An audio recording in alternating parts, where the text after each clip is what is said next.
Ladies and gentlemen, welcome to another edition of How Did This Get Booked? I, of course, am your host, Jake Manning, and I'm a veteran of the professional wrestling business for over 10 years, and I've held every single job except selling popcorn.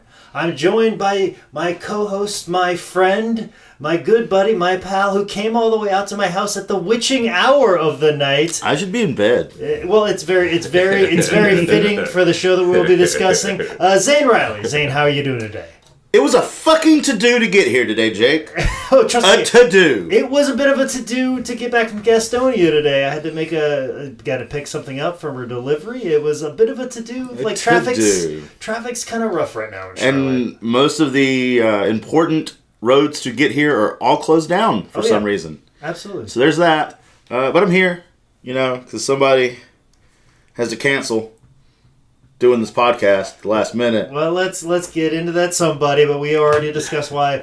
We were discussing why it was actually a good thing. And I'll tell you why in a little bit. But let's introduce our non-wrestling fan joining us today, comedian Nick Robinson. Nick, how are you doing today? I'm good. A little tired. Sorry about the inconvenience. Please do not hurt me. Sorry I couldn't make it. Since my family died, all of it. Sorry to inconvenience you, fat fuck.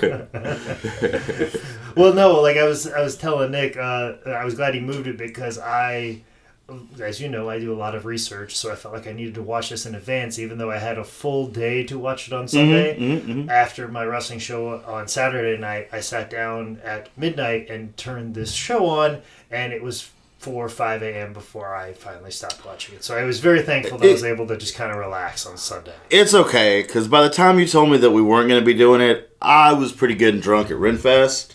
So it was only a blessing to me as well. See, I feel like it was a blessing for everybody, so I think we've all come out better for it to be doing it at 10 p.m. on a Tuesday. But it's very fitting. But before we get into the show, we must talk about Nick. Nick, what is your exposure to professional wrestling? Like you said, you know very little. You know next to nothing about it. What do you know about it in general before you saw the show? Okay, so basically, the only time I've ever really watched pro wrestling was when I was forced to, or not necessarily forced to, but like my cousins used to watch it when I was a kid, and they would I would stay at their house for like a day or two. Oh, I thought you said that we forced you to watch it. I was like, I don't remember holding a gun to your head. That was the second force. I just wanted to be on a podcast and hang out with you guys. I didn't even care what the fuck it was about. And then I regretted when I was the show. When I turned it on, I saw it was 2 hours and 45 minutes. I was like, oh my god. I don't want to hang out with these guys that bad. Oh my god.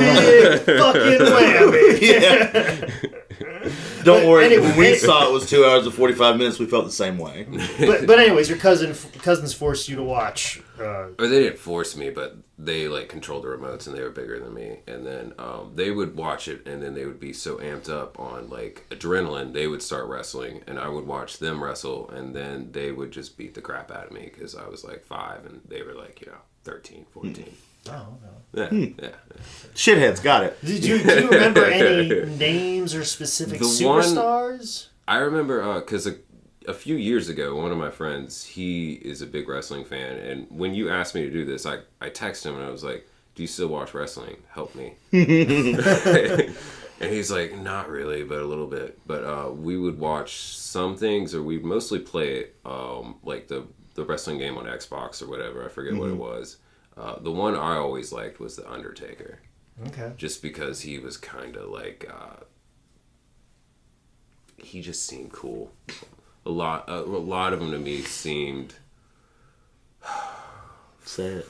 phony. Okay. This is you're gay. But the dead man, the guy who's actually a dead human being, that seemed real to you. The zombie. I could attach to a I don't know zombie. why. It just was whenever he came out, I would just be all right, now I'm gonna watch it.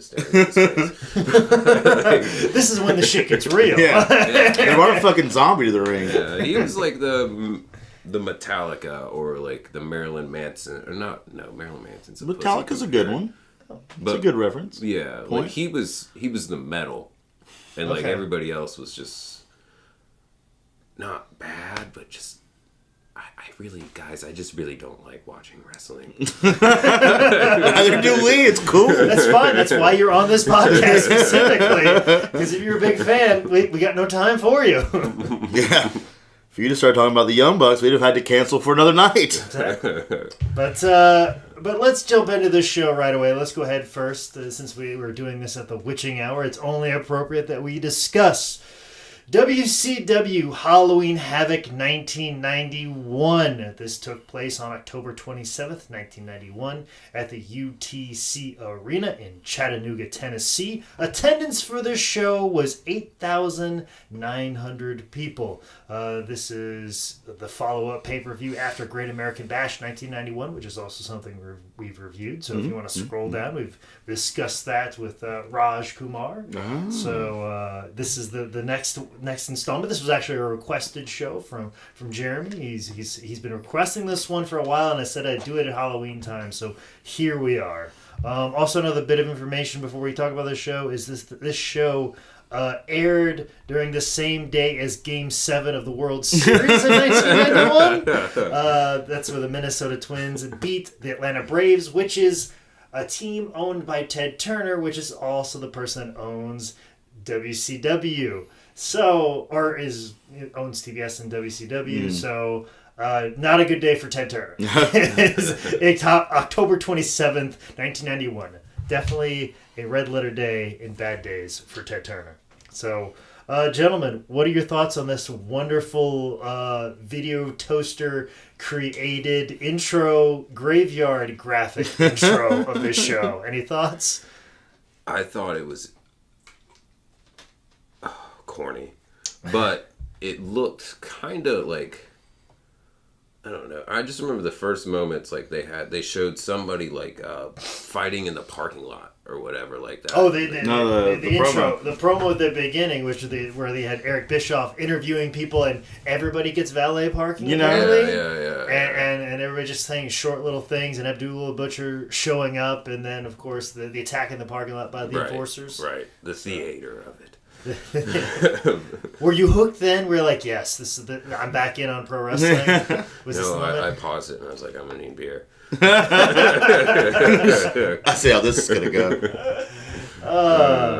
But what were your thoughts, Zane? It was whack as fuck, but it was nowhere near as cool as the set up graveyard on the stage. Yes. With all of the awesome headstones. With some of the headstones, they said Minnesota Twins. Ironically enough. What were some of the other headstones that you Here Lies... One of them was like, Here Lies Kevin, who everyone called Chuck. His name was Steve. Like, it was one of those, like... Okay. It was like one long... Yeah, there were a lot of like words I couldn't think of, but I definitely caught Minnesota Twins as one of them. So it was definitely How'd that work out? Yeah, how'd that work out?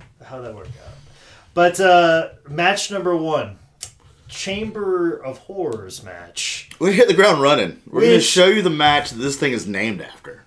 Yeah, exactly. We're going to open up with Freebird. We're going to open up with like one of the main events of this show. Was that the one in the cage? The one in the cage. Okay, yes. that one was insane. There was so much shit going on. Like, there was so much shit going on in this match, but also too there was so much shit going on in the Booker's room before this match happened. Because let me tell you, the original lineup for this match was Elegante, unfortunately, Sting, and the Steiners, which that team was still intact, versus Oz, the Diamond Stud, One Man Gang, and Barry Windham. Now, that's not what we got as a lineup for the actual match. Nowhere near it.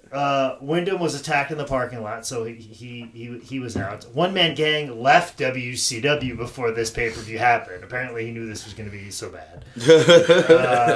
Cactus Jack, who was scheduled to go against, I believe, Bill Kazmaier on the card. He replaced Oz. Yeah. Oz would have had to replace someone too, because he was the one that ended up wrestling Bill Kazmaier. Yes, replacing Barry Windham? No. Windham's spot was taken by Vader, and One Man Gang's spot was taken by Abdullah the Butcher. So, excuse me. So wait, no. I was going to say, who was the leader of this team originally? I believe One Man Gang was the leader. Okay.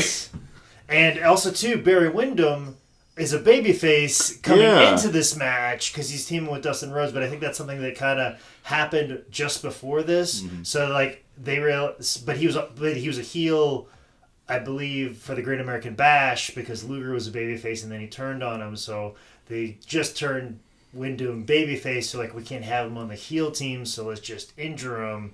I think that's kind of how this happened. But basically, the only Confused yet? Oh my god. Good. I Good. told you there's a Oh lot my of shit. God. There's This a is lot. so dramatic. Yeah. Jesus. Yeah, I was watching this on cold medicine. And drinking. And we're making it convoluted now. In sobriety. yeah. Just writing this match, the participants of this match down on a piece of paper is bonkers. Not to mention what happened in the ring. And you have detailed notes, don't you? I have details. Yeah, well, he has Wikipedia. I mean, Oh, and you have Wikipedia. I just have the listings of the You matches. just have the listing of the matchings. Gee, I feel like I need that. But There's fucking 11 of them. God damn it. oh yeah, we gotta get through 11 of these. But we gotta spend a lot of time on this one because this is part of the reason why it's on the list. It's the titular match. Yes, it's one of the main events. So we have to discuss. We have to rake the coals on this one. Nick, what are your thoughts of the Chamber of Horrors match? This opening cage match, this monstrosity where they lower an electric chair mid match. Oh, yeah. I thought... All right, so when I was watching it, all right, everybody at home, remember, Nick was on cold medicine. All right. Was Nick sick or was just Nick experimenting? No, Nick was sick. That's Okay. why I canceled. Oh, okay. Yeah, you don't want me here sick. You want me here buzzed, not sick. Nah, All right. I want you on the cold medicine, just not when you have a cold. Never again, man. Never again. Never doing another wrestle But- podcast, you queers. I felt like it was so many, like this action figure thing. I know people at home can't see this shit, but there's like literally 40 characters in there or action figures, and it felt like that. And to me personally, if they dropped me in there and they said survive with all these big dudes like yourself, I would die. Which Especially with the electric chair. Which is the shit they kind of did with the mask guy in the coffin. They just dropped Yeah. him in the middle of there. He was just some jobber. And Scott Steiner just beat the shit out of him. Like, real bad. Like Scott Steiner. That's the thing. Scott Steiner, I don't know if he is babyface or heel because he's beating the shit out of Cactus Jack. Yeah. And the Steiner brothers try and kill Cactus Jack when they're lowering the Yeah, electric they had chair that weird bulldog, like Doomsday Bulldog or whatever. No, Doomsday DDT is what they hit him with. That's when like the Steiners were like doing New Japan all the time, and they were like murdering like every Japanese wrestler, and the crowd was going, "Oh, there goes Steiner, Steiner, Steiner line. Steiner line. They're murdering Hiroshi Hase, and everybody's loved it. And Rick's like, "Yeah, let's just do this in America now with like jobbers from Dalton, Georgia." You know, Yeah. like Yeah. And Mick's like, wait a minute, wait.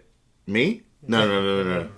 I think one of the main reasons I never liked wrestling was because that kind of thing in a cage with so many people wrestling, it gives me anxiety. Yeah. I think it just fucks with my anxiety.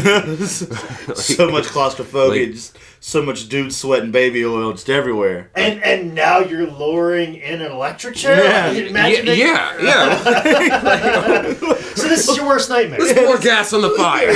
This is your worst nightmare. Basically. Everybody put on these cotton wigs. Yes, around these flames. But yeah, and then we have the ghouls walking down. Like, Well, we've already actually just skipped the weirdest part of it all. oh, tell me what the weirdest part. The referee. Oh yes, I have it down with the referee. Yeah, the referee. The hockey helmet with a camera on top of it. Why isn't it just called like ref cam? Why is it Yeah. referee? Well, I think they called it ref cam Oh, at first, I and then they remember just seeing changed that. it. Yeah. Well, because I think it's like a nod to referee or referee. I don't No, know. it's dumb. I wonder if it was just a typo and they were just like, fuck it. Just keep saying it. Just We've leave it. committed. Like, We've committed. like the only people that watch this are like 12. or like 30 years later, grown ass men. Listen, we've already changed because they had posters made up with the original lineup on this match. Yeah. We're already changing this whole heel side. Yeah, Okay? we don't need to get It this doesn't shit. matter if grammar. We've got posters up of the wrong people in the wrong match. Fuck it, like If these people were worried about that guy wearing a camera on his head, we're not doing it right, guys. yeah. I don't know if you guys remember, but the opening segment where they showed the crowd and there's this chubby little fat kid. And he's screaming, and I'm like, I swear to God, I went to Scouts with that kid when I was like, I know that that child. is Paul. I don't remember your last name, but I know you. If you're listening, Paul, and you went to Scouts with Nick Robinson, send us a review. We'll talk about you on the show. Don't use my real name. Well, Nicky R. I'm just kidding. You can use my name. Okay, I hope so. We did it already. But I'm also amazed at like the talent they have in this match. Like you have like, you know, the Steiners, Sting, Cactus Jack, what would eventually become Razor Ramon. You accidentally booked a way better match than you originally had. Yeah, and like these guys are like basically not really wrestling because there's not really room to wrestle. Yeah. You know, it's like, you know, like when people talk about like comedy shows in LA where they make you dress up like a historical figure and like read or do something weird or get super high and perform comedy, where like these comedy shows that aren't actually stand-up comedy shows. I feel this is kind of an example of that. Like this is, they booked you on a wrestling show but they don't want you to wrestle. So like That sounds amazing. like that's exactly what this match feels like. Almost like they just put too much in one thing. Oh, yeah. Yeah, and I have multiple notes in here where I say, why did the Steiners hate Cactus Jack so much? 'Cause Yeah. they just beat the piss out of him. And then finally, they have the chair of torture and the helmet thing that's on it. Like, that's supposed to go on the head. That's supposed to be the thing that executes him that they don't necessarily put on Abdullah's head. Well, I mean, they do eventually, after it takes him half an hour to rip it out from behind his fat back. Yeah. Well, also, too, like, that part looks like the plastic inside of those plastic baseball helmets you could get, like, at minor league baseball parks. Like, that's what that's what it looks like. You throw a ball and you have to guess your own speed, and they give you a helmet if you get it right. Yes, exactly. Yeah. Those helmets is what I'm talking The inside about. of the adjustables. Exactly. And then it finally goes off. What were your thoughts when they electrocuted somebody in the ring? It's just cruel. It's cruel and unusual. Poor man. You think racism would be over in Tennessee, but Like no. in football, like if you get a concussion, you're out for like 6 months.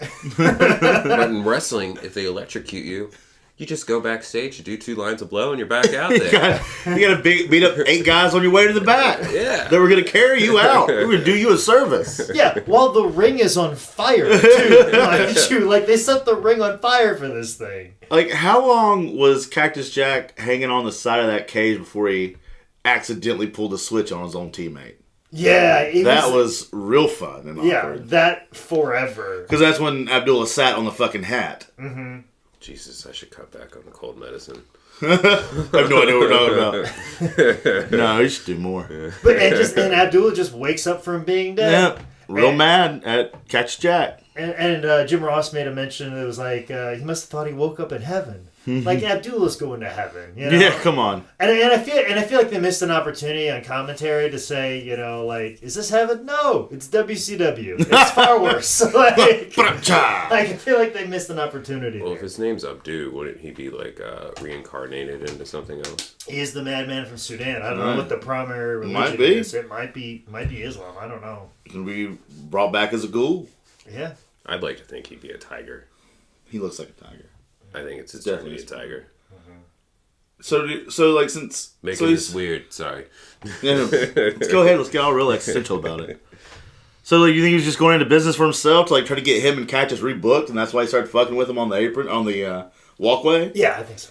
But then like they're like, oh well, fuck this, never mind. Let's just beat up these guys. Yeah, I you know, Just spreading that hep blood around, all that hepatitis. Especially like he just got up and they're trying to fix the ramp, and like he's stepping on the ramp, so like somebody's hand could have been caught in there, and he's stomping around on this wooden ramp, could be smashing somebody's hand at that time. There's a dude with no fingers out there talks about how he used to work for WCW. Listen, there's a legendary story of somebody carrying a ring pole and Shawn Michaels just coming around the corner and punching that guy in the face. And that ring pole landing on that guy and crippling him for the rest of his life. Oh, Shawn Michaels. Classic Shawn. There is a classic story about that floating around. So That fucking furry. like, Oh, man. so the idea of Abdullah like smashing somebody's fingers beyond belief in WCW is possible, but Quite possible. quite possible. But I definitely feel like this was Abdullah going into the business for himself because he does have a tendency to do that. Yeah. To just kind of like, I'm just trying to get rebooked, Yeah. or I'm trying to look more dangerous, or I'm trying to look more like a badass. Mm-hmm. Like, I feel like that's kind of him just going the business for himself. And I feel like the show that's on the network is edited. Yeah. Because there's no way that they can take down that cage or as fast as they did. Yeah. Just for, like, just after one segment with Eric Bischoff and Missy Hyatt talking about the WCW Phantoms with the Young Pistols. Like, there's no way you can take down this monster out of the cage in that time. But before we move on to match number 2, any more thoughts about the Chamber of Horrors? Not enough respect for Vader being able to take all those backflips over the top rope from just random short arm clotheslines. Yeah. He's just flipping his ass off. Yeah. Being 500 pounds. That's the Vader we like to see. Mm-hmm. Is the Vader who gives a fuck, as opposed to the Vader that doesn't give a fuck. So, any other thoughts? Like current Vader. Yeah. It was a lot to soak in. Like I said, this match is your worst fear. Yeah. Like this is. It was a lot of draining. Yeah. It's a roller coaster of emotions on you. Draining. Well, for watching at 1 o'clock in the morning, sick on NyQuil, maybe 3 beers deep, maybe a bump of Coke. I don't know. Who's keeping score at home? Don't listen to that, Mom. Wrestling is exhausting. You've already seen one main event, and you're sounds like he's been on the road for 20 years. Yeah. It's exhausting, guys. It's exhausting. Well, after this roller coaster of emotions, we had a little bit of a little break. I was just gonna say a little bit of break in the action. All right, sure. Potato. For match number 2, the Creatures taking on PN News and Big Josh. Apparently, PN News and Big Josh was a tag team. They were really trying to push. One of the creature number 1 was Joey Maggs. Just to let you know. Okay. But I have down in my notes, does PN News have flow? God, no. Yeah, that's what I wonder. Like, if your whole thing is like being a rapper, can you suck at rapping? Like any worse? Like seriously. Why would you do both? If you were a good rapper, you wouldn't need to wrestle. Right? That's great. I guess because he's a bad rapper, he's like, I'll just be a pro wrestler. Yeah. So if LL Cool J didn't have flow, he'd be like, all right, well, I guess I'm going to go to WCW now. Yeah, and then kind of work on your flow while you're wrestling, make your real paycheck, but practice on the side. I see what you mean. But of course, his rap career didn't pick up, though, so I mean... But this is probably why my band failed. You didn't go to WCW. There's still time. No, I did comedy in that's really bad high school band. Just saying, Nick, maybe we should get back on the pony. You should hear my karaoke. It's killing. Let's just roll this up and let's go do karaoke. Steamers is doing it. A Slipknot song at some Dilworth karaoke bar, and it felt great. They hated me, but it crushed there. Very Kaufman-esque. So not only is Nick's comedy adversarial at time, his karaoke skills are also adversarial at time. Well, what kind of karaoke place has Slipknot? That's their fault. It was their one. You know that song Snuff? Yeah. It was that song. Okay. And there was like 100 people in there, and it just starts off all slow, and it's like people were like boo, and then it gets angry towards the end. And then they're like real boo. I felt great. Fuck those guys. I paid $10 to get on the list. Let's just say it was one of those. It was worth it. Yeah. It was. Up on the NyQuil, 5 or 6 beers deep, $10 and a little bump got me to sing some Slipknot. Well, you know who probably didn't feel good after this match was PN News when Big Josh stood on his head for some unforsaken reason. Did you see that? No. You didn't see that? No, I completely missed that one. PN News goes for the big splash. Yeah. And he's pinning the guy, and Big Josh runs over and stands on him. But whatever reason, like PN News has the biggest back in the world, but Big Josh decides to have one foot on his upper back, but then the other foot is like on his head, and you see in slow motion his head getting pushed down by Big Josh's like Timberlands that he's wearing. Just doing us all a favor. He's wearing Timbs. He's a lumberjack. He's a lumberjack. Work boots, Timberlands. That's the matching gear that him and the rapper had. That was. What do you guys? What shoe wear do you guys wear when you wrestle? We both wear just regular wrestling boots. Basically, I see those boots down there. That's kind of what I'd be wearing. Yeah. Oh, okay. All right. Some leather So daddies. just wrestling boots. Just a couple leather daddies hanging out. I mean, I would not want this stomping on my face, but yeah. That's about it. Like, we don't wear Timbs. I wish we wore Timbs. Maybe we should wear Timbs. Well, maybe this is how Tim's got so popular with rappers. Yeah, because PM News brought it out there. Yeah, PM News saw Big Josh, or maybe it was happening at this time, and WCW was like, man, all these rappers are wearing Timberlands. Maybe we should book the one wrestler we have who wears Timberlands with the rapper we have, and then we got something. There we go. We can at least start doing like a co-promotion thing with Timberlands. Yeah, we could do that. Man. Just like WWF, I think, had a deal with Lugs. Yeah? Yeah. They think Lugs. Ooh. I think we might have uncovered something here. Maybe we should take that. Do what? What were lugs? They were the, like, poor people's Timberlands? Yeah. Oh, okay. Yeah. So, like the Walmart pair. Yeah. They look like Tim's, but if you look too close. Kind of like how they put over Skechers real big, you know? Kind of like the Sketcher brand of boot. Yeah. Like the destitute child of Doc Martens, you know, kind of. Okay. But yeah, it's simple little match. They just put a jobber match. This is the time where you can put jobber matches on pay-per-view. Big Josh, Matt Bourne? Yep.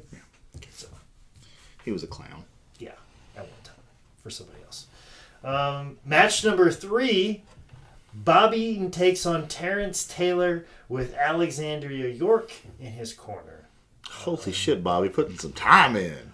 What were your thoughts on this match, Nick? Dude, I don't even remember this one. Oh, this is the best one! Like, this is one of the best matches on the card. Like, had the lady with the big tits and the handheld computer when that wasn't even a thing back then. With the guy with the ponytail and the guy with the sweet ass blonde mullet who jump off the top rope. Well, that could just easily have been Ricky Morton. That's true, but no, this is like one of the best matches on the card. Definitely was the best match. Probably why he fell asleep, because it was like, it didn't keep you up with anxiety and fear and a misunderstanding of the rap culture. And Nick was like, "Oh, they're doing what they're supposed to." Why aren't they torturing people? Where's the fucking electric chair in this match? Someone start a fight in the fucking parking lot. Why am I not utterly confused at what's going on right now? This all makes sense. I'm done. But yeah, actually, I believe this is Terry Reynolds' last WCW pay-per-view appearance. Let's let you know God, that. what a way to go out. You choose Halloween Havoc. Is he still alive? Mm-hmm. Oh, that's good. At least it didn't do that. Yeah, it didn't kill him. He went on to get a job in the big company. He's still there. Yeah. Oh, so he's still wrestling? Well, no, he's still, like, he works in the office. Oh, okay. But he was. But yeah, he was. But this was he was a rooster, actually. What does that mean? A rooster is an animal that are on, like, farmyards. Chicken? Oh, okay. Yeah, that was his gimmick. He was the red rooster, and he had his hair done up in a mohawk. Well, I believe that was before this. Was that before I this? think this was before this. Huh. 91? He was doing it in the 80s? I think it was like 89 is when he was doing maybe. that.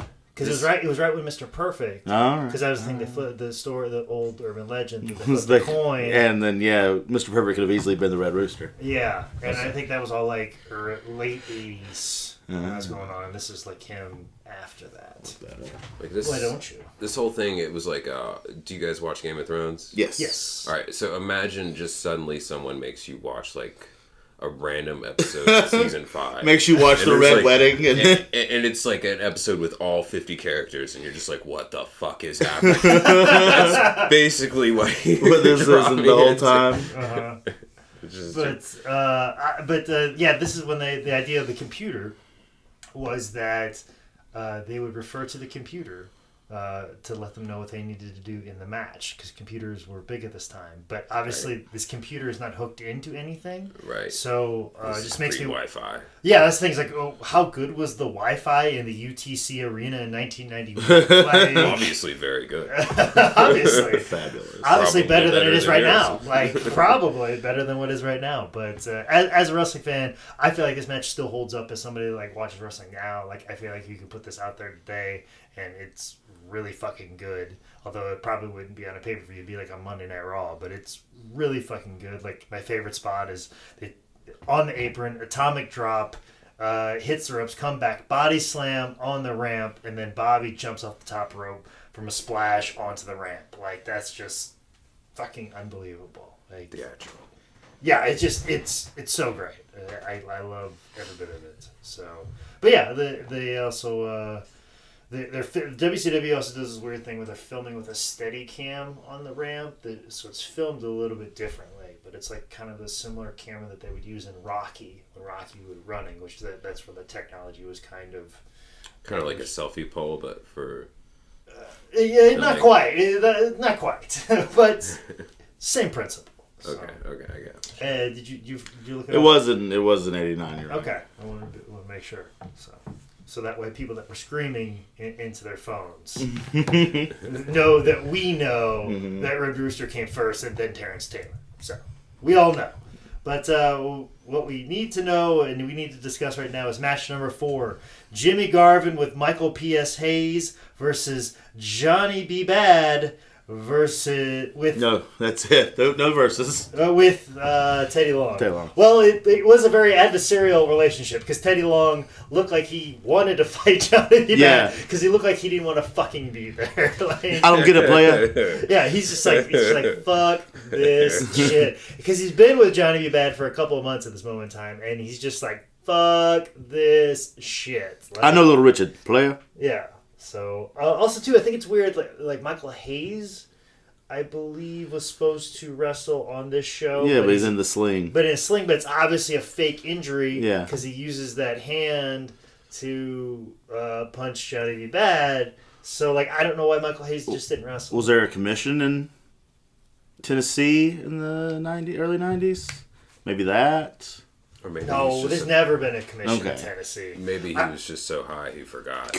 He also could have been real fucked up. Because he was supposed to wrestle... Yeah, he's supposed to wrestle Van Hammer. Who was? Michael Hayes. Oh, he probably broke his own arm then. He probably like, oh, never mind. I got hammer. Well, we'll explain why that happened. Yeah. We'll get to that in a second. When you don't want to go to work, so you just slam the car door in your arm. Hey, Barry, if you need somebody to stand in there to get the hand broken in that car door again, you let me know. I got you. I'll be your stunt hand. I rescind my comment. I get it now. I know why. Once we said all of it aloud, I'm like, yeah, I see why now. I thought he was supposed to wrestle... Hayes was supposed to wrestle Be Bad. No. Okay. It was always Garvin versus Be Bad.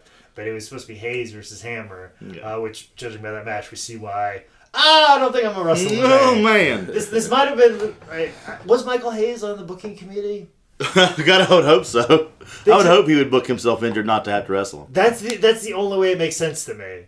But then why would he even book himself against him in the first place? Yeah, or maybe like somebody like, why'd you do this? And then like he's like, no, I'm not doing that. Booking is when you write the stories. Yeah. Oh, okay. So it's not like when you book who's going to perform or whatever. Yeah, But it's the storyline. The writing it, you're a booker.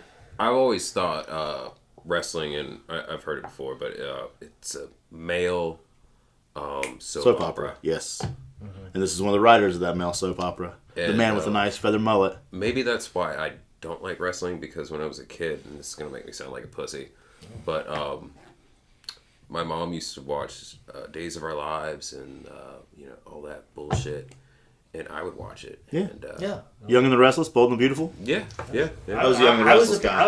I was a Days of Our Lives guy. Yeah. Bo and Hope and Stefano DiMera. Some good actors have came out of that. Not many. Yeah. But some. James Franco came from there? Yeah. The guy from Supernatural, he came from one of those. Jansen or the other guy? The one that plays Dean. Okay, yeah. Eccles. Eccles, yeah.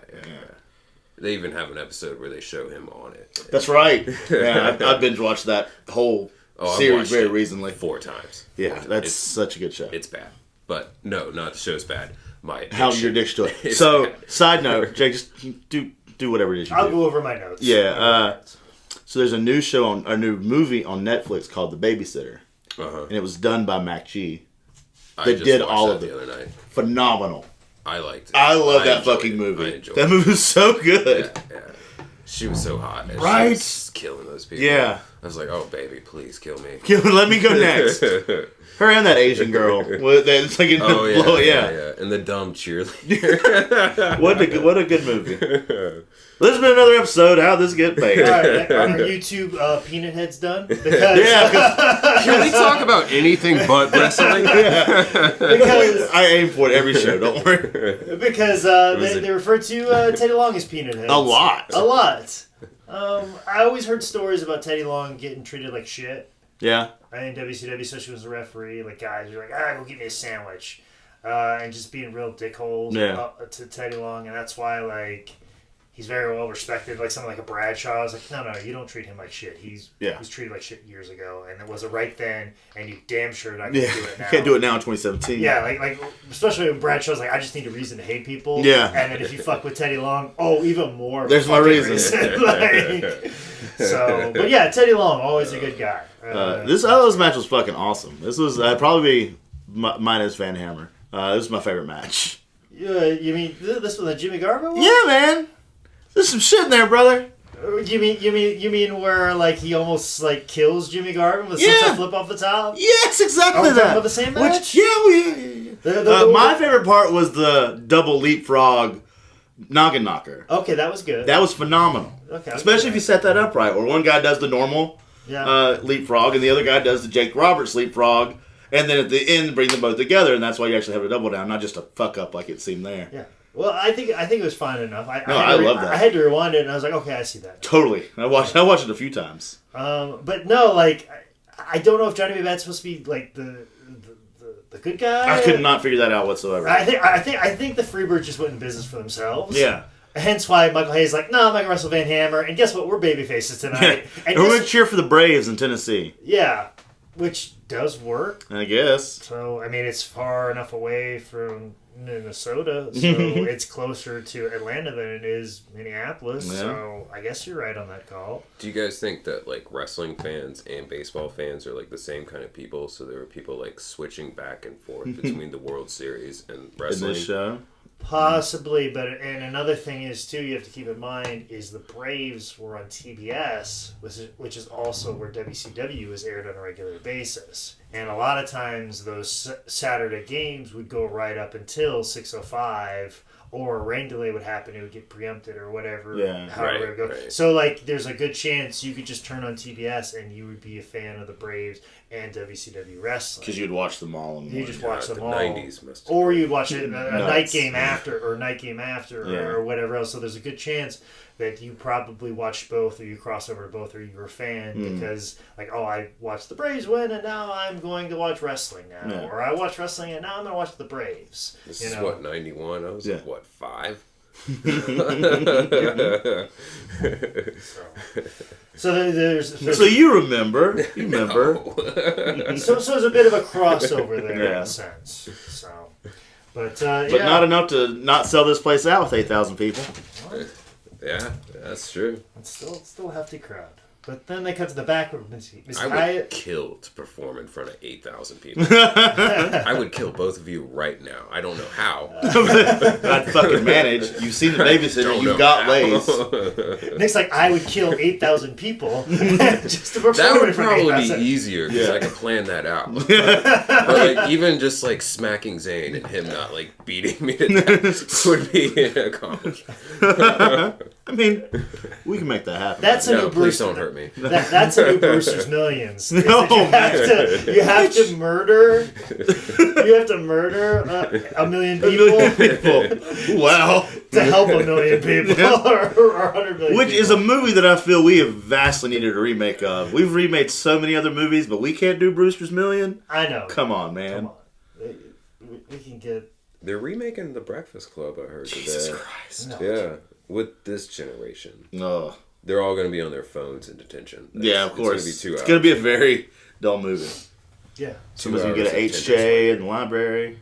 They're just going to be like sneaking out just to get their phones. That's all it'll be.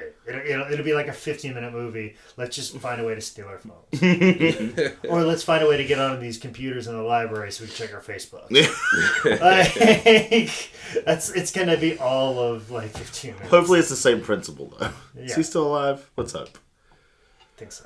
All right, we're backstage with Missy Hyatt. Okay, backstage with Vince. Hi, Bobby Eaton. We'll talk about that on the next Zane and Nick talk about movies. Bobby episode. Eaton, and she's asking about the WCW fandom, and he's like, "Daggone, I don't know, women." What was he gonna do with that pumpkin? I don't know. I don't know. I feel like this was like filmed before the show, and like just looked like you just won a match. Okay, all right. I probably win a pumpkin somewhere. I got a pumpkin. Here's a pumpkin. It's one of those things like right before they go out there, you go, oh, here, take this. And he's like, I don't fucking know what to do with this, man. Safe to say, he wouldn't fuck that pumpkin. Yeah. Whatever. Do you remember that? He didn't know. No, the guy He doing didn't the... put his dick in it, did he? No. Okay, good. Well, I mean... Good. Maybe later. Listen, he's one of the greatest professionals Yeah. of all time. If he wants to stick his dick in a pumpkin, by all fucking He means. can. I mean, I don't He judge. can do it. But Probably sometimes you gotta fuck a pumpkin.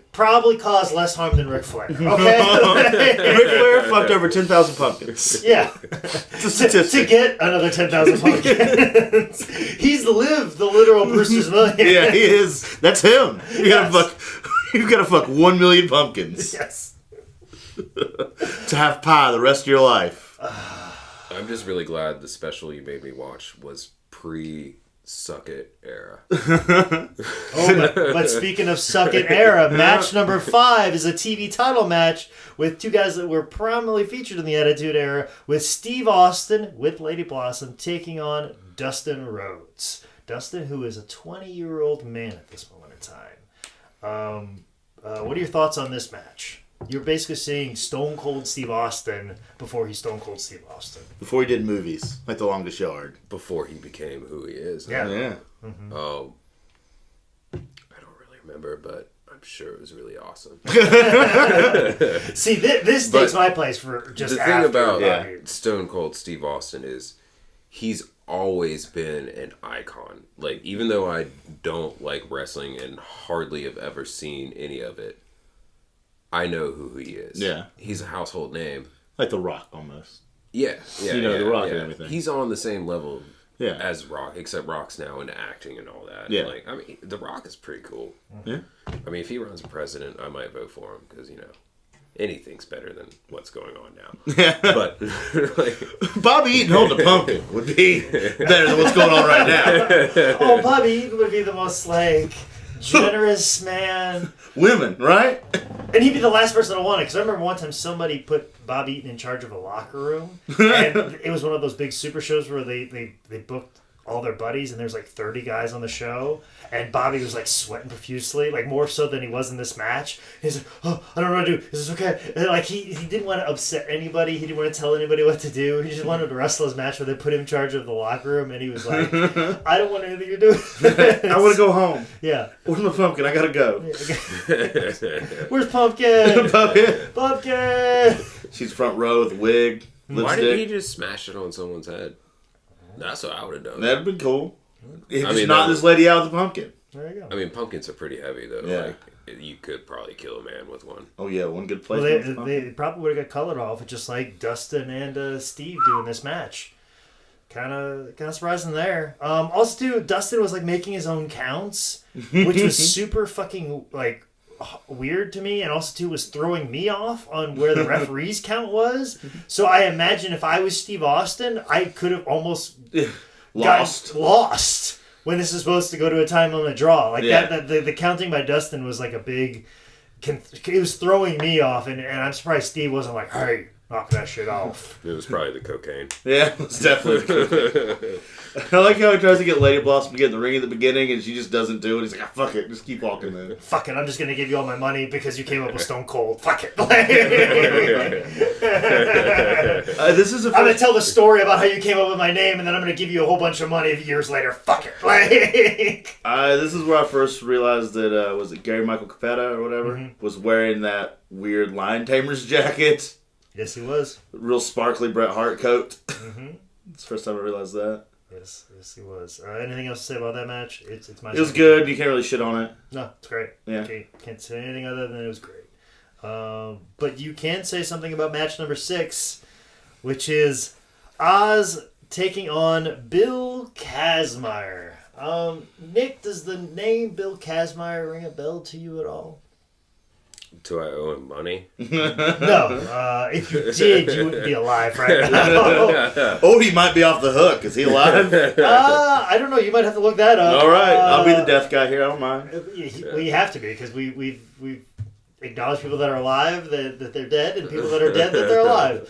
So, but Bill Kazmaier, I remember him from the World's Strongest Man competitions that would air on ESPN and ESPN2 all the time. I did watch some of those back in the day, or I've seen a couple of them. I think he even won a couple of them. Like, that's where like motherfuckers are dragging fire trucks with their teeth, right? Yeah, like he real was. Man shit. He was definitely doing all those shit, like the refrigerator over the shoulder, like cart things. Yeah. So like he was a part of those. Yeah, so. like he is alive. The other day, I woke up and I did 10 push-ups, and I felt so good. So I can't imagine dragging a fire truck with my teeth. How fucking rad would you feel then?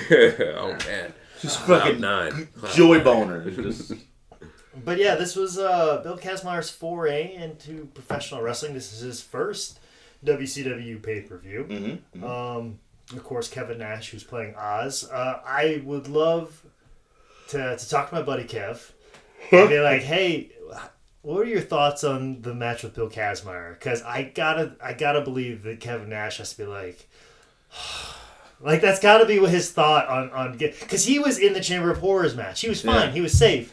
And I mean, he was safe with the electric chair. Like, if I was in a ring with a bunch of people, you just gotta keep avoiding them. Yeah. Like, you know, just the ones you that ring. and then just he would have been fine. He would have been with his future NWO mate, Scott Hall, and, like, he would have been fine. So then they take him out of that, and they put him against Bill Kazmaier. Like, I can only imagine how much that has to suck. Well, like, could you imagine the other hand where it was supposed to be Cactus Jack and it really was Cactus Jack? Mm-hmm. Would that have been a cooler match, or would that have been worse? With Bill Kazmaier? Yeah. Well, that would have been a slap in the face to Cactus Jack. I'll tell you what, Cactus was probably the MVP of that Chamber of Horrors match. Yeah. He almost got crushed by a chair. Yeah, and he flipped the switch. He sure did. Got juiced, Eventually. Got there. Got juiced, got murdered by Scott Steiner multiple times. Yeah. Which is more than what, Kevin Nash would have done. Yeah. But at the same time, too, he took a 4-minute beating from Bill Kazmaier. So Jesus, I not all heroes wear capes. Way more research than I did. I just had to, watch it to see that. That's cool. That's cool. You have to watch it. I watched about 60% of it. Man, well, I'll tell you what. We're getting to the part where I tuned out as well, and we'll discuss why. Okay, but we have to talk about match number 7. Van Hammer. Yes. Taking on Doug Summers in his first and only WCW pay-per-view appearance. Like I said, Michael Hayes was supposed to wrestle this match, and he got didn't. Pretty Boy to do it instead. Got Doug Summers to take the bullet on this one, and holy fucking shit, I see why. Yeah. Like, Van Hammer, looks like $1 million. Yeah. Wrestles like $1.50. Jesus Christ! That's so sad. Yeah. Do you remember this at all? This is the one with the rock guy. Came out with the guitar. We gotta have pictures, man. Jackhammers was his fan name. Yeah, there was 2 dudes with a jackhammer on the stage. That was real weird. It was real fucking weird. And I didn't.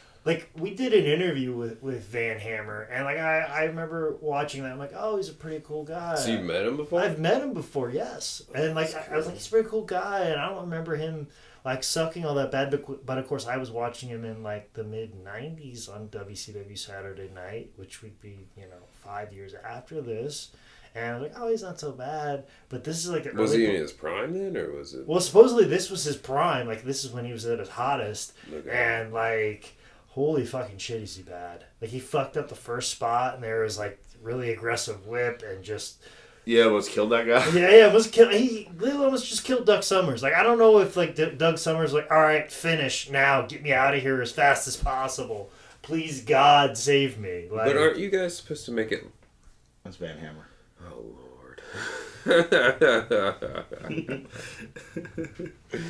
Everything you'd expect a Van Hammer to look like. I think he had a submission hold called the whammy bar. I can only hope so. Like it was like I think it was like a fucking like reverse hammer bar, and like I feel like he probably fucked up some people's shoulders with it if he was that fucking stiff. And no more than he almost crippled Doug Summers with that little slingshot brainbuster type deal. Oh fuck that noise, Jesus! Like just the look on Doug Summers' face just reminds me of many times of Jake Manning getting put in there with a guy that he knows is far better than. With Van Hammer. With Van Hammer himself, yes. So I want to go to one of your wrestling shows, man. Come on out. Let's do it. You guys ever have ones in town? Yeah. Yeah, we got a couple. All right. You were no, you guys. Where were you guys last show? Concord. Concord. I didn't wrestle that show. I could have promo. I would drive at least an hour. Okay. Cool. Thanks, I will. Or ride with you. There you go. Well, let's ride on down the road with this show. Brian Pillman versus Richard Morton. Match number 8. This is the finals of the light heavyweight title, which actually was defunct in September of 1992. So this belt didn't even last a whole year. Nope. This, the culmination of it is Ricky, who's a part of the York Foundation, just says, fuck it, I'm going to wear my Rock and Roll Express gear and just wrestle as Ricky Morton. Still good overall. Oh, yeah. You know, the Rough Ride Cam. Yeah, it's still in effect. Be yourself. Yeah. So, good match. Happened very quick. I don't have a lot of thoughts about it. No, it was very, very few notes. One of the ones that are just a good match that we really can't really pick anything out of that would do our show justice and not just sound like we're trying to shit on it. Yeah. Because it wasn't a bad match at all. Oh, because Brian fucking Pillman and Ricky fucking Morton. Yeah. I mean, it would have been cool if one of them died, but, you know. Well, one of them is dead, if that makes you feel better. No, that doesn't make me feel better. I just meant, like, for the show, not actually die. And then that person came back as The Undertaker a couple years later. I'm so fucking in right now. Match number 9, Z-Man, Tom Zink, taking on the WCW Halloween Havoc Phantom. Finally, he has arrived. 9 matches later, the Phantom appears. Tony Schiavone makes a comment about it was kind of a rude awakening, which sets a seed for something. Not a whole lot to say about this match.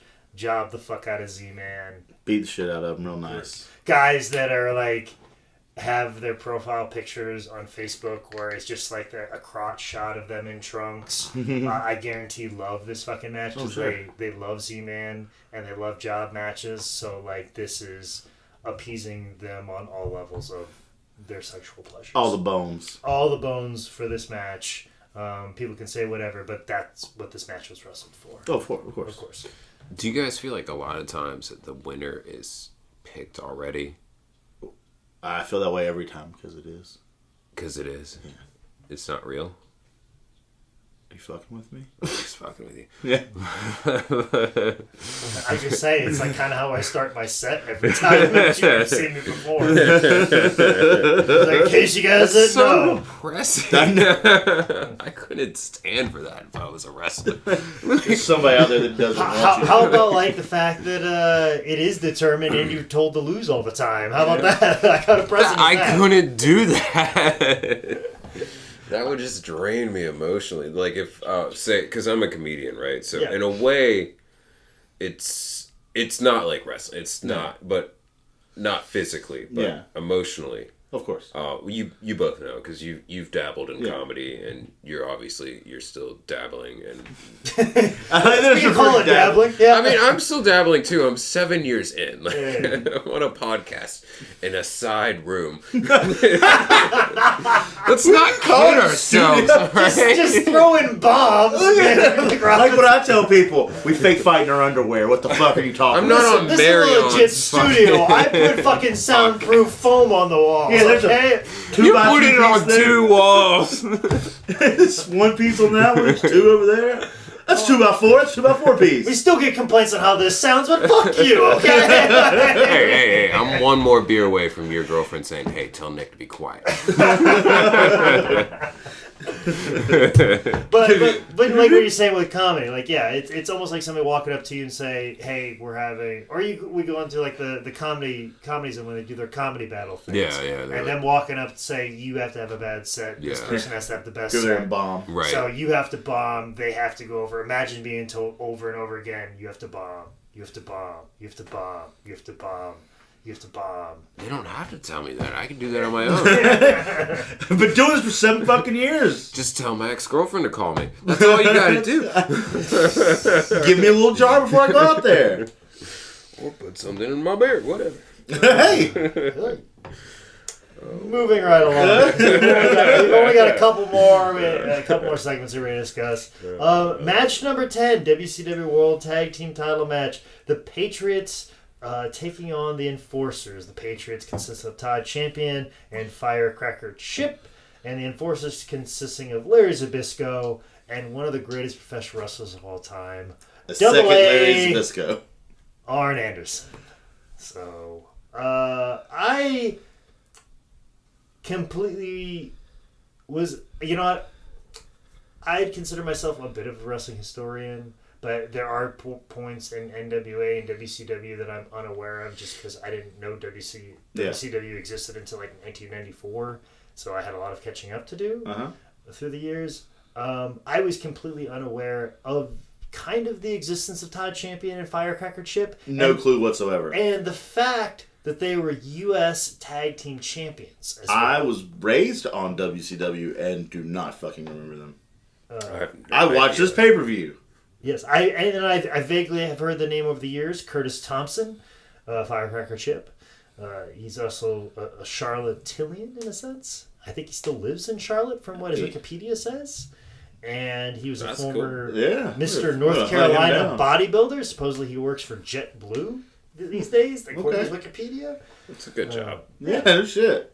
Probably gets free flights and stuff. Jimmy Garvin, I think, used to fly for United or American Airlines out of Charlotte. And if there was a terrorist on that plane, they would be so fucking sorry. He would fucking DDT the fuck out of them. Or at least the plane would go sorry. like a little bump when he DDT'd him so fucking hard. Either that or they would do a double knockout leapfrog situation. Co-pilot had to finish it on up. Yeah. Who's also Bad Street. Yeah. But yeah, like I completely was unaware of their existence, and apparently they were a big enough deal to be match number 10. And also too, like, I mean, the wrestling Arn Anderson, like it, and this is good hair, Arn Anderson. Yeah, like, and Arn Anderson, like doing all of him and Tully's like tag spots with Larry Zbyszko. So it's like, hey Larry, we're gonna do this spot. Hey Larry, we're gonna do the spot that I know works from 1985. Hey Larry, like, made Larry Zbyszko look like a better wrestler than he is. Because the second that Larry Zbyszko goes to his own devices, like, oh, there's the Larry Zbyszko I know and love. There you are, Larry. I thought you were Tully Blanchard for a second, but now you've proven yourself to be the living legend himself. You really Zbyszko'd that up. Yes. So, yeah, that's kind of my thoughts on that match. What were your thoughts on the tag match, Nick? That's probably the 40% you didn't see. Yeah, I'm sorry, guys. It was waning. It was waning. Yeah. Your thoughts? Fantastic. I love Larry Zbyszko. He's one of my favorites. Did not remember him being that bad, but, you know, hey, he was with Arn. That's all that matters. Granite Man. Huh? Granite Man. Yeah, he was. A lot of good stuff. I really like the getting ready to take the atomic drop, and he makes that tag real quick in the corner. That was fucking awesome. This is textbook Tully and Arn. Shit, I just never even... You don't even see people do it anymore these days. Oh, yeah. And then, of course, the tag spot, the cutoff spot, which I've used a million fucking times, where you antagonize the guy, you run out the ring, you run around the ring, you run back into the corner where your partner is, you tag in your partner while the guy's coming in, he doesn't see that you tagged in your partner, and your partner sneaks from behind and Pearl gets Harbor. him. Like, that's... Yeah. Yeah. Do you think they do that at, like, they don't let people do that anymore as like a safety protocol kind of thing? A lot of those, like, somebody would probably call them hokey tag spots, but like there's a lot of those like old school tag spots that I've always heard that WWE doesn't want them to do because it thinks it belittles the referee or it doesn't look realistic enough or whatever fucking reason, or they don't want to like have awesome matches. Like, Right. I don't know, because like all that shit is cool and we don't see it anymore. And I think they're told not to do that stuff anymore, even though one of the guys that are helping put together these tag matches is Arn Anderson, and he's being told don't do your spots that drew money, that worked, that people like to see. Like that's a lot of new people don't really watch. You're hard pressed to find people that are good to adequate tag wrestlers anymore that would have actually watched this stuff and understood how to utilize it properly. Yeah. Like a lot of people you'll see, like a lot of newer kids or like shittier wrestlers, they'll watch a video, they'll watch a pay-per-view or something, or watch a show and more so regurgitate what they've seen rather than make it make sense or anything. It'd be like if you watched the new Seinfeld special, told one of his same jokes, but gave no... Oh, I would never watch that. Right. But gave no, like... What's the deal with wrestling? But gave no, like... you didn't hit the highs and lows of, like, the articulation of it all. You just monotonely said... You're not a professional joke teller. Yeah. And you forgot some of the details, and there was one word left out that was the crucial word. Yeah. So. But where my thought train was going is wrestling from 1991 to where it is in 2017. Have there been like certain rules, kind of like similar to like the NFL, where they've changed things because people have been hurt? Yeah. Have they changed rules in modern wrestling to where? Because I remember the cage scene. I remember there being blood. Yeah.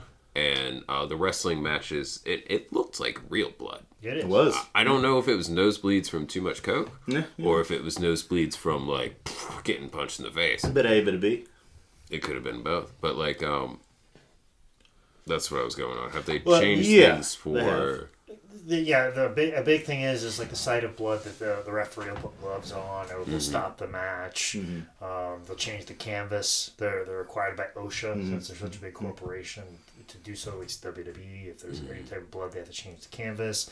The referee puts gloves on. If it's too excessive, they stop the match if it's on TV sometimes. And then also concussions are a big deal, so people are a little bit more like, hey, don't do this, or watch a lot of head-related moves. Or like there's no like... It's the same kind of thing that's been going on. There's no wailing, like, chair shots to the head without putting your hands up. There's not even, like, chair shots even if you put your hands up anymore. Yeah, it's all the back. Are they special chairs, or are they, like, like literally, like, that chair that we're sitting on right now? Yeah. Oh, no.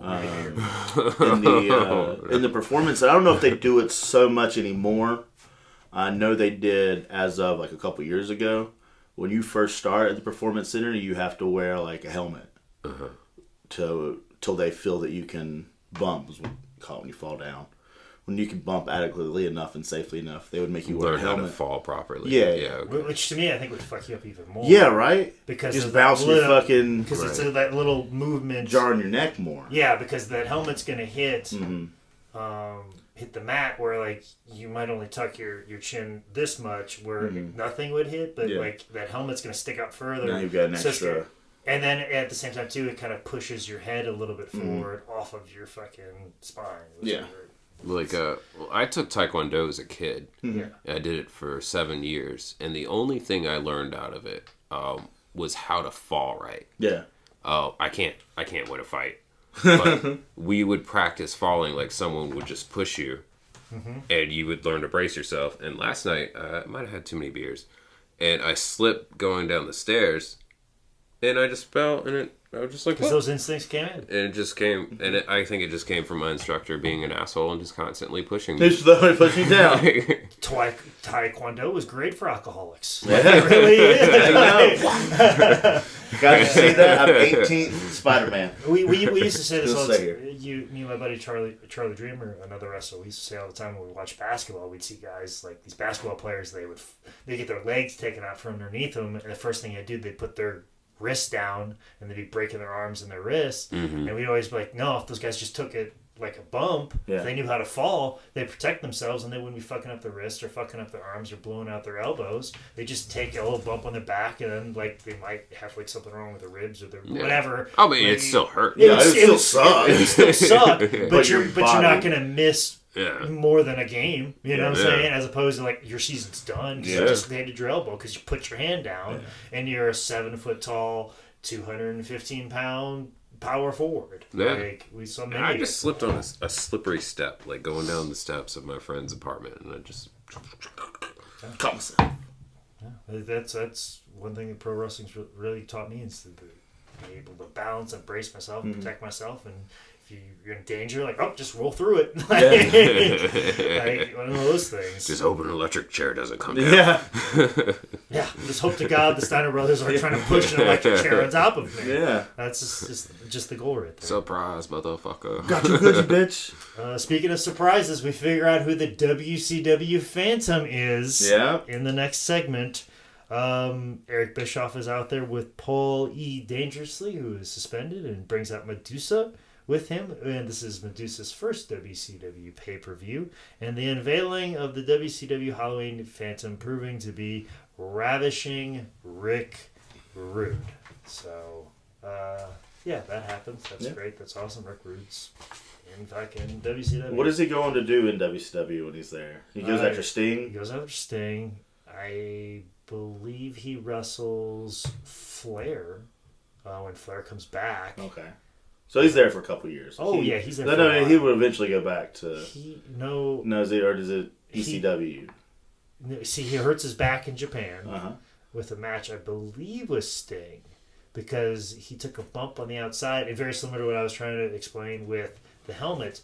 He took a bump on the outside at Japan, and they had like a little raised area on the outside part, and I think like Sting went for a dive, and then Rude went to catch him, or he went to fall, and it was basically like his back was like halfway on the ramp and then halfway off. Ooh. So like that corner of the wood raised area was right there in the middle of his spine. So it like fucked him up real bad. And then of course he had that nice insurance policy. Oh yeah. That Lloyd's of London, and he was collecting big checks for that, so he was going to let that expire, and then he passed away probably before he would wrestle again on Wrestle Reunion or WrestleCon down the road. So He's dead now. yes, he is. He didn't make it. You know. A lot of these guys are dead. Everybody's dead. But somebody who's surprisingly still alive is Jesus the man fucking Christ. who's in the main event. Lex Luger with Harley Race and Mr. Hughes takes on Ron Simmons, who has Dusty Rhodes in his corner. This is for the WCW World Heavyweight title. And if you look up on Wikipedia, it says that supposedly that Mr. Hughes was supposed to be in this spot, but because Ric Flair left, the reason why that's on Wikipedia, and it is incorrect, because the source on that is Mr. Hughes. Mr. Hughes did a shoot interview with us at High Spots, and he claimed that he was supposed to win the WCW World title and at one time, and then he was also supposed to win the ECW World title at one time, but he got screwed over again. And he was also supposed to be WWF World Champion, but that wasn't to be either. If you watch that shoot interview, which I believe is available on the High Spots Wrestling Network, there's a point in there where my boss, Michael Bakiki, who owns High Spots, who did all the interviewing, he just gives up, and he's like, tell me more. Like, just tell me more about wrestling this guy, because Mr. Hughes was just fabricating so much nonsensical bullshit that he's just like, keep going. Sure. When were you? How many times were you supposed to win the world title? How were you supposed to beat Bret Hart at Madison Square Garden? Okay, tell me again how you're supposed to put the figure 4 on Ric Flair. You know what I'm saying? Like, there's a point where you can noticeably hear him just kind of give up and just let him go on whatever tangent he wants. So they say supposedly, but I believe that would be incorrect, because the source on that is Mr. Hughes. It's like when somebody on Fox and Friends makes a comment, and Bill O'Reilly later on the night says, reports say this. You know what I'm saying? When somebody just made it up on one of your earlier shows. So that's basically what that was. But I did have to look up to see that the little factoid about Ron Simmons and Lex Luger being teammates for the Tampa Bay Bandits of the USFL team. That is actually correct. Luger was an offensive lineman, and Ron Simmons was a defensive lineman. You know who ruined the USFL? Donald Trump. So. Son of a bitch. Yeah. Then they had but before the match, there was a big training montage with Ron Simmons at Florida State. Bobby Bowden, who Ron Simmons refers to as a second father, Also, Bobby Bowden won Coach of the Year, actually, in 1991. But I also had some other background information, because I'd say this match was pretty fucking boring. Oh, you don't say. The highlights to me were during the breaks where Dusty Rhodes would give Ron Simmons the pep talks. Oh, goddamn. Like, that was the best part. It was like 4 a.m. when I was watching that, and I wanted to run through a brick wall. Yeah. Like, what do we do now? It was way too long, man. Yeah. It was way too long. Well, and here's the thing. Like, and I can't fault them too much for this, because, like, it's very noticeable these guys are very limited. Mm-hmm. And I wasn't until, like, I did the research and looked it up. But, like, at this moment in time, Ron Simmons had only had 4 years in to professional wrestling, and Lex Luger had only had 6. So they were babies. Yeah, like they were just dabbling. So if that's anything like comedy, like it takes a decade before you start to especially being really good. good. And a lot of times now, like, that doesn't seem so much now because we push a lot of guys to the top really fast and they develop. And this is the territory today, so they do have a lot of matches under their belt for 4 years and 6 years, but a lot of those matches were squash matches. That lasted like a minute. That's what a squash match is, something you just go out there and beat the shit out of somebody and they don't fight. That just highlights you. Like, you just have a guy that just takes all your moves. Yeah. As long as you don't forget your own moves, you're okay. But, like, the idea of, like, putting real work in and putting, like, main event matches on, like, they're still haven't had a whole lot of experience. Did they have, like, a dress rehearsal for this whole thing? I'm sure they talked about it. You know what I'm saying? They talked about it? Yeah. You talk, because, like, certain moves, like, you know what a back suplex is, you know what a clothesline is, and you just know what to do with those things. Right. But, yeah, like, this is definitely during a time when you get guys that, like, are cutting their teeth and doing well. Like, but yeah, I think even Stone Cold only had a few years, but he's having a far better matches than probably these guys are. But he's also wrestling, you know, Ricky Morton rather than Ron Simmons. Yeah, and that's the thing. Like these guys have always been carried by somebody. Mm-hmm. Like, you know, Ron's early career, Ivan Koloff, like, did a lot of work with him. Ric Flair could pull, like, good matches out of Luger, and that's the thing is, like, these guys had been carried by people, but now they're in there. It's like, who's doing the carrying? At this moment in time, and I looked it up. Like, also too, like, Flair at this moment in time had 19 years of experience. Yeah. So, and also too, Barry Windham, who Flair wanted to drop the belt to, and have him be the champion. Barry had 11 years experience. Yeah. And Barry had kind of been carried for a while, and I've always felt that Barry, like, is very much dependent on who he wrestled. Mm-hmm. But at the same time too, he has more experience than both men combined. Yeah. And still has a year to spare. So, like, is this a better match with Barry Windham versus Ron Simmons? I would think so. Yeah. You know, and I think it's a nice little story, especially since Florida State was really good that year. You know, Bobby Bowden went up to be Coach of the Year in 1991. So I think that tie-in. Now, I'm sure that whole college football tie-in was just making Jim Ross going, oh, yeah. Just made him gave him such a hard-on that just was just raging in the middle of this match. But, like, for me, I'm just like, like another clothesline. Mm-hmm. Do we need 2 out of 3 falls, guys? Yeah. Do we need to go the distance? Yeah, but it was another year before Ron Simmons was World Heavyweight Champion. Yeah. So another year, you know. But the thing is, Ron went on to work with Cactus Jack. Probably learned a thing or two from there, you know, and went and wrestled some good people.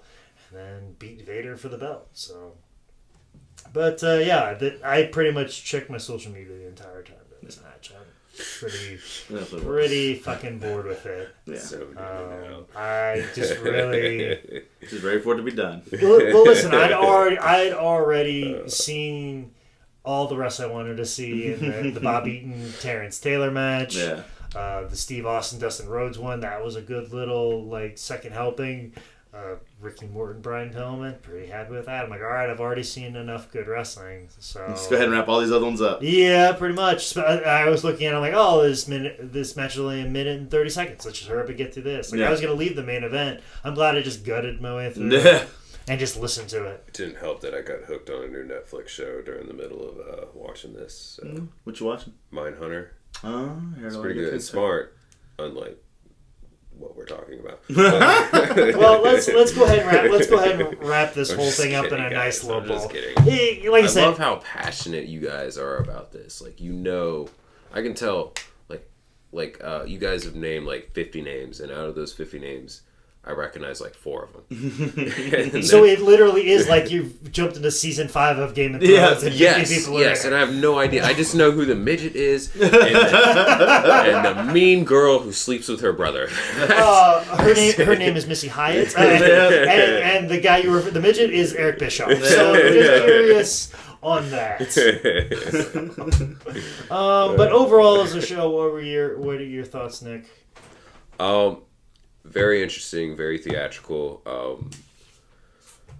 You don't have to worry about me clogging up your NWE account unless Netflix isn't working or HBO. Yeah, just log out of that if you don't mind. Whenever you get a chance. It's not even at my house. I was house sitting when I was using it.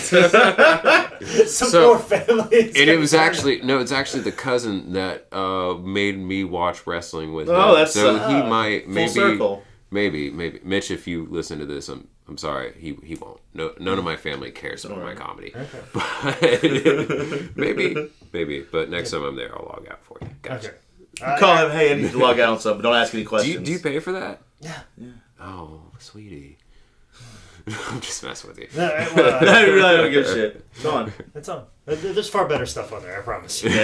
We just didn't give it to you for a watch. What are your thoughts, Zane? I mean, there were some highlights. There were some gems. There was a whole bunch of trash. Yeah, I don't know. This is definitely you're going to put 11 matches on a show. Yeah. And some of these matches could have been on WCW Saturday Night or Clash. You're putting jobber matches on pay-per-view. This is a different time and a different era. Mm-hmm. And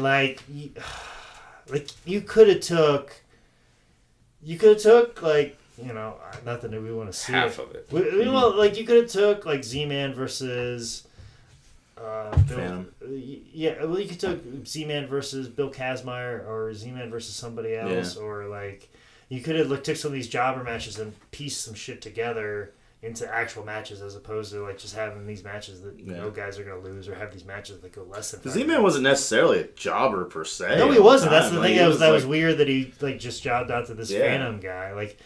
He could have gone. Could have done some stuff. He could have wrestled the match with Bill Kazmaier that could have been passable. Yeah. And then A lot of these matches? I'm sorry to interrupt. No, a lot of these matches 3 hours long?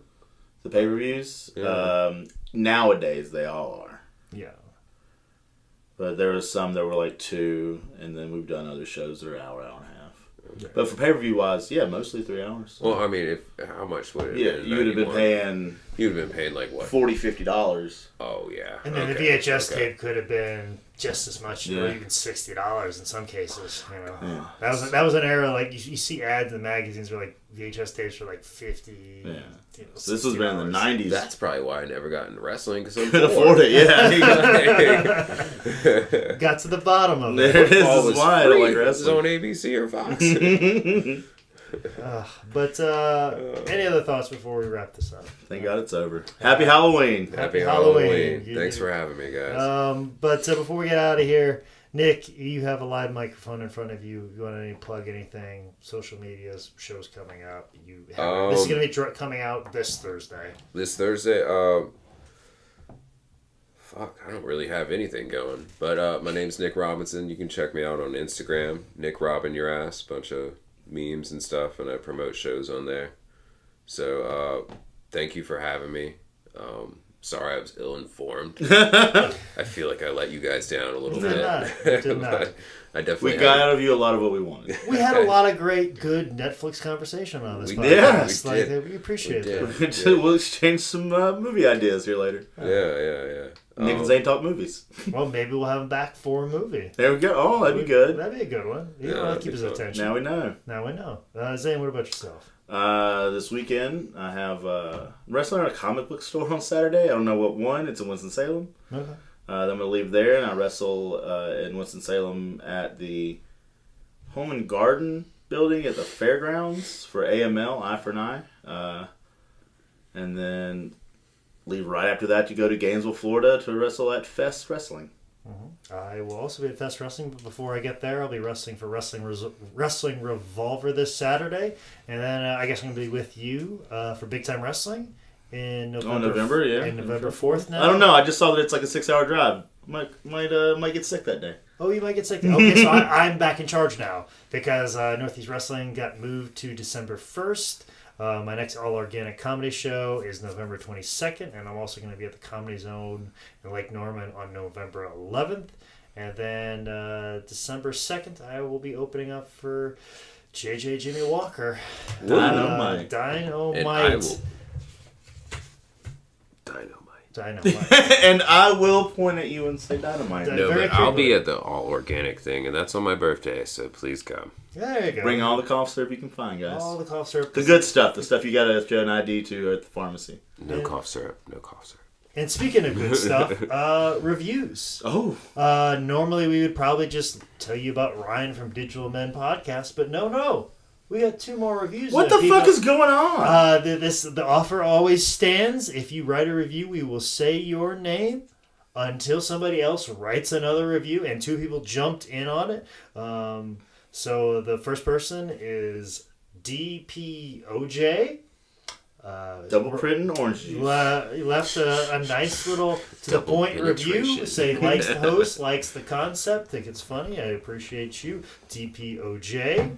OJ Simpson. Double penetrating OJ Simpson. And then the person who we will mention until somebody else writes a review is Red Sox 71 and Sox 2 X's. We ain't saying shit about you. Fuck the Red Sox. But to tell you what, his review, very to the point, just said we were funny. I mean, it's like a 3-line review. See, we're not asking for a soliloquy or anything of that sort.